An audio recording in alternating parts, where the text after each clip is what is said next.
सुधांशु त्रिवेदी किसी परिचय के मोहताज नहीं है। सुधांशु त्रिवेदी बीजेपी के वो तेज तर्रार नेता हैं जो तथ्यों के साथ न्यूज चैनल से लेकर चुनावी सभाओं में विरोधियों के छक्के छुड़ा देते हैं। ये वो नेता हैं जिनकी राजनीति से बीजेपी के नेता कार्यकर्ता ही नहीं, अखिलेश यादव की समाजवादी पार्टी के प्रवक्ता भी सीखते हैं और ये बात वो डंके की चोट पर बोलते भी हैं। जी हाँ, आपने सही सुना। जिस सपा के नेता बीजेपी को कोसने का एक मौका नहीं छोड़ते, उस सपा के प्रवक्ता भी सुधांशु त्रिवेदी की तारीफ करते हैं।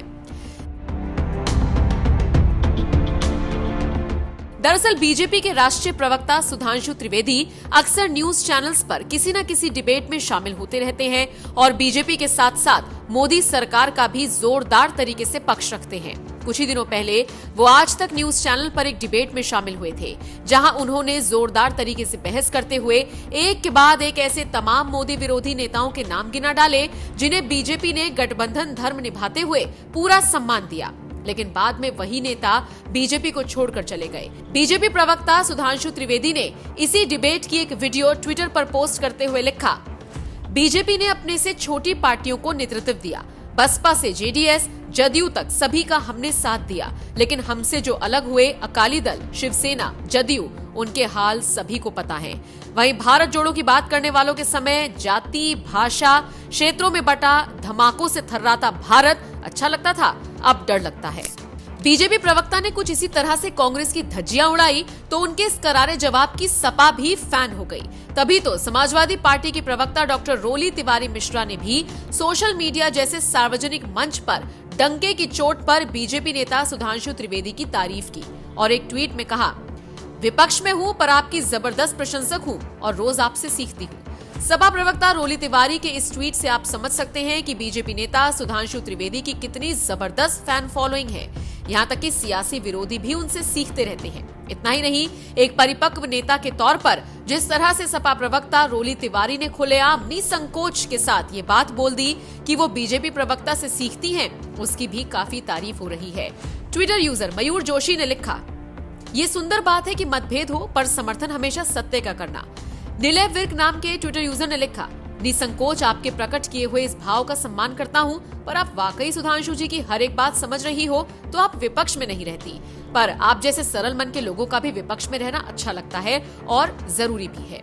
सोशल मीडिया पर कुछ इसी तरह से एक तरफ जहां बीजेपी प्रवक्ता सुधांशु त्रिवेदी की तारीफ हो रही है तो वहीं दूसरी तरफ सियासी विरोधी होने के बावजूद सुधांशु त्रिवेदी से सीखने की बात बोलने वाली सपा प्रवक्ता रोली तिवारी की भी तारीफ हो रही है। तो वहीं सुधांशु त्रिवेदी के बारे में आपको बता दें, उनका जन्म यूपी की राजधानी लखनऊ में हुआ है। उन्होंने इंजीनियरिंग की डिग्री ली है, इसके साथ ही मैकेनिकल इंजीनियरिंग से पीएचडी भी की है। इसके अलावा वो कई यूनिवर्सिटी में स्पीकर के तौर पर भी शिरकत कर चुके हैं। गणित उनका फेवरेट सब्जेक्ट रहा है। इतना ही नहीं, सुधांशु त्रिवेदी इंजीनियरिंग के क्षेत्र में अपना करियर भी बनाना चाहते थे, लेकिन किस्मत को कुछ और ही मंजूर था और आज वो राजनीति के धुरंधर नेता माने जाते हैं। साल 2014 के लोकसभा चुनाव में सुधांशु त्रिवेदी बीजेपी की मीडिया एंड कम्युनिकेशन की कोर टीम का हिस्सा थे और बीजेपी के दिवंगत नेता अरुण जेटली के साथ ही सुषमा स्वराज और अमित शाह के लिए भी चुनाव प्रचार किया था और आज पार्टी के राष्ट्रीय प्रवक्ता के तौर पर डिबेट में बीजेपी विरोधियों की धज्जियां उड़ाते हैं, जबकि राज्यसभा में भी बतौर सांसद विरोधियों को करारा जवाब देते रहते हैं। पिछले साल तो देश के टॉप 50 सियासी पार्टियों के प्रवक्ताओं की लिस्ट में सुधांशु त्रिवेदी का नाम सबसे ऊपर था। यही वजह है कि सपा की प्रवक्ता रोली तिवारी भी विपक्ष में होने के बावजूद उनसे सीखने की बात करती हैं। बहरहाल सुधांशु त्रिवेदी के बारे में आपका क्या कुछ कहना है, अपनी राय हमें कमेंट करके जरूर बताएं। साथ ही आइए आपको सुनाते हैं सुधांशु त्रिवेदी की एक दमदार स्पीच। माननीय आज हम सब महंगाई के इस गंभीर विषय पर चर्चा करने के लिए यहाँ एकत्र हैं। विगत कई दिनों के उग्र वाक युद्ध के बाद आज यह चर्चा हो रही है और चर्चा के दौरान भी हमने देखा कि विपक्ष के कई सदस्यों का बड़ा आक्रोश, आवेग और नयन सुख की कथा, सभी चीजें व्यक्त की गईं। परंतु अभी कुछ देर पूर्व जो एक दृश्य सदन में दिखा था कि जब ऐसा लगा था कि वो नयन को सुख देने वाला नहीं था कि जब विपक्ष की लगभग सारी सीटें खाली नजर आ रही थीं, परंतु अच्छा हुआ कि विपक्ष ने अपनी जगह पहचान ली और समय रहते हुए आंशिक उसकी भरपाई कर दी। अब मैं यह कहना चाहता हूं, विषय पे आ रहा हूं, विषय पे। विषय सुनने वालों के मन में विषय के प्रति कितना अगाध स्नेह था, ये उनके उस कार्य से दिख रहा था। अब मैं विषय पे आता हूं।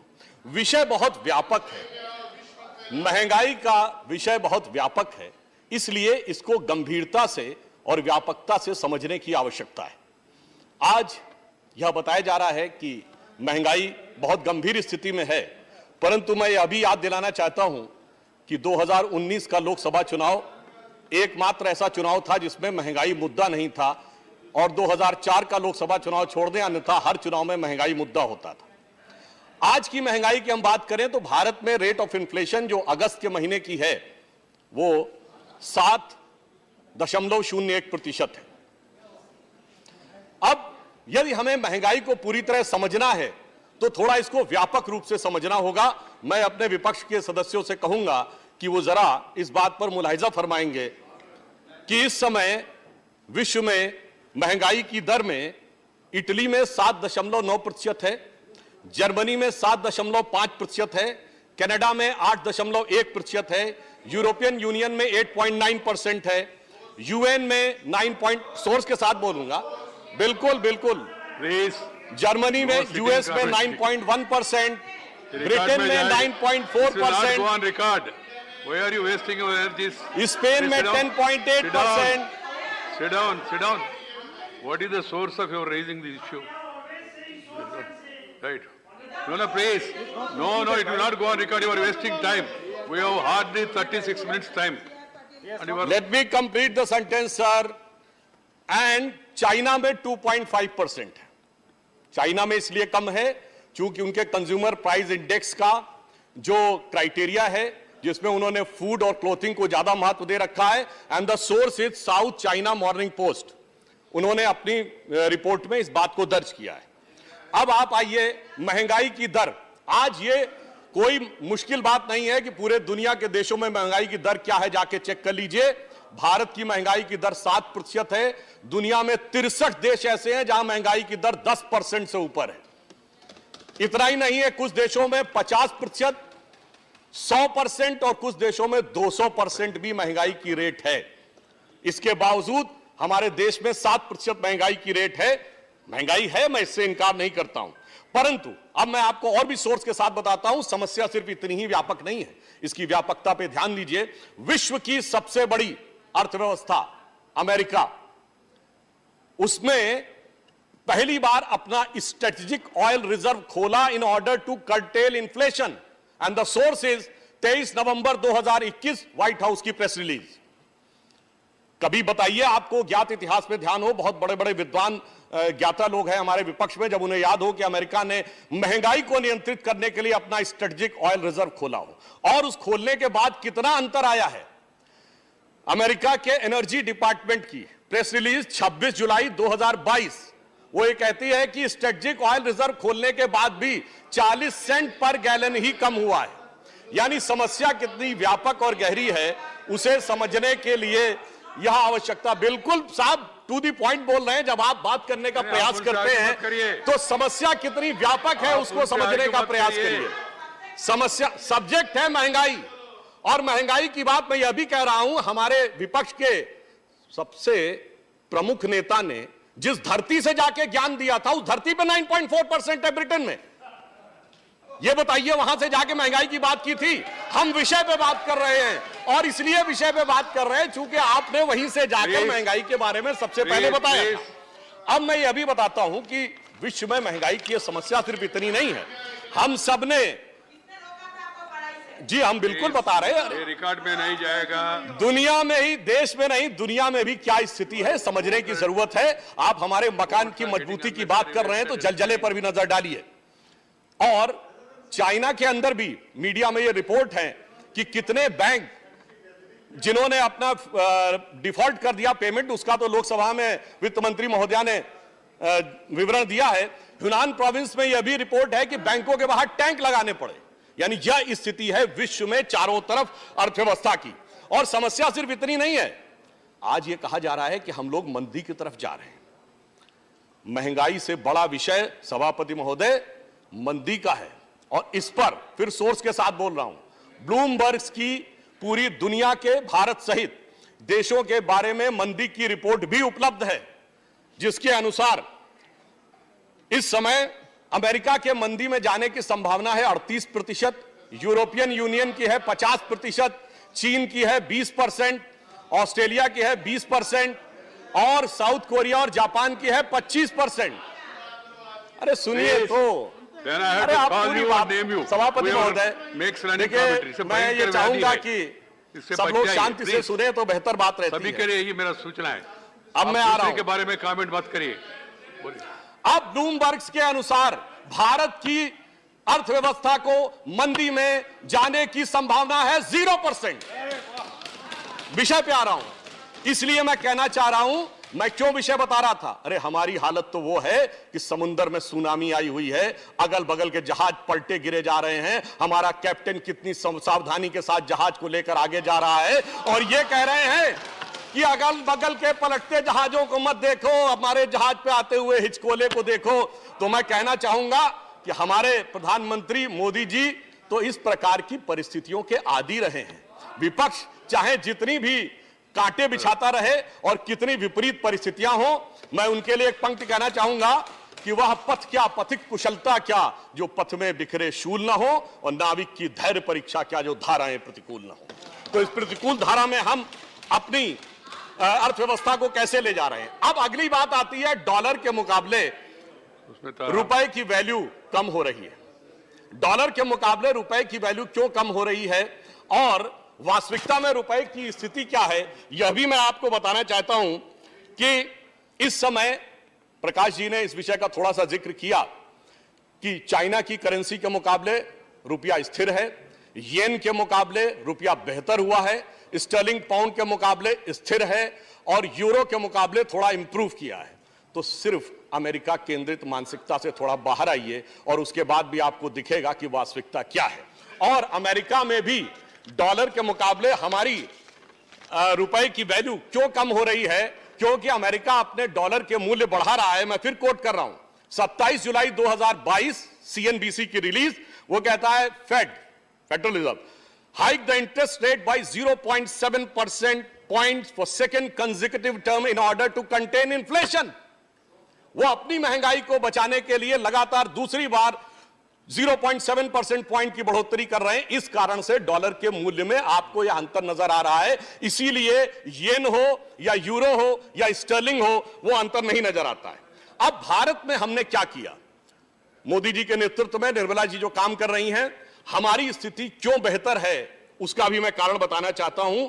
कारण यह है कि हमारे यहां महंगाई और विकास दर दोनों संतुलित इसलिए हैं कि हम विश्व की बड़ी अर्थव्यवस्थाओं में एकमात्र बड़ी अर्थव्यवस्था है जिसका डेट टू जीडीपी रेशियो सबसे कम है। बाकी सभी अर्थव्यवस्थाओं का डेट टू जीडीपी रेशियो 100% से ऊपर। और इतना ही नहीं, महंगाई को नियंत्रित करने के लिए जरूरी था कि हमारे पूरी अर्थव्यवस्था की मजबूत आधार हो, और उस मजबूत आधार के लिए द इकोनॉमिस्ट जिन्होंने कोट करते हुए भारत के बारे में लिखा है कि 5 प्रमुख कारण रहे जिसकी वजह से भारत इस परिस्थिति में भी महंगाई और रिसेशन के दौर में नहीं जा पा रहा है। पहला कारण उन्होंने बताया कि सिंगल मार्केट हमने क्रिएट की, यानी जीएसटी। दूसरा बताया गया कि expansion of industry but with a shift towards renewable energy, और सोलर एनर्जी से लेकर हाइड्रोजन एनर्जी तक के लिए क्या हो रहा है वो हमें सबको पता है। फिर moving from supply chains away from China, क्योंकि आज चीन के अंदर जो हो रहा है उस कारण से तमाम प्रोडक्ट्स की सप्लाई चेन पे प्रभाव पड़ रहा है। दुनिया के अन्य देश प्रभावित हो रहे हैं, परंतु भारत ने उससे अपने को बचाने में सफलता हासिल की है। And the prominent use of IT, जो हमने आईटी का यूज किया है, जनधन मोबाइल, इस कारण से भी काफी हद तक गतिशीलता बनी हुई है। And the high welfare society, इस विपरीत परिस्थितियों में गरीबों को किस प्रकार से जन कल्याणकारी योजनाएं चलानी चाहिए, वो उस कारण से भी हमारी स्थिति अच्छी है। और इसीलिए जो इंटरनेशनल इकोनॉमिक रेजिलियंस की रैंक में हमारी रैंक बढ़ने के बारे में भविष्यवाणी की गई है कि भारत अब हो सकता है कि जर्मनी और कनाडा के बाद सबसे बेहतर इंटरनेशनल इकोनॉमिक रेजिलियंस की दृष्टि से सेकंड रैंक पर पहुंचने की संभावना है। और इस कारण से क्या है, जी आपका टाइम समाप्त हो रहा है। मुझे तो 15 मिनट बताया गया, बताया है हमको 10 मिनट। तो मैं अपने प्लीज अच्छा, अब उसके बाद भी मैं बताना चाहता हूं, मैं 2-3 मिनट और लूंगा। 2-3 मिनट नहीं है, 1 मिनट, 5 मिनट देने में मुझे कोई आपत्ति नहीं, मगर सबका time except BJP and Congress almost सबका समय समाप्त हो चुका है। कुछ पार्टी ने सुबह नाम नहीं दे पाया, वो लोग अभी नाम दे रहे हैं, तो इसको 1-1 मिनट दियो तो भी उसमें में समय लगेगा। हमारे पूर्ववर्ती वक्ता ने समय से पहले समाप्त कर दिया था। ऐसे नहीं, भाई तो भैरव साहब है इसे। खैर, उसके बाद भी मैं कहना चाहता हूं, मैं जल्दी समाप्त करने का प्रयास करता हूं सर। उसके बाद भी हमारा फॉरेन, आप समर्थमान है, प्रयास करने की जरूरत नहीं जी।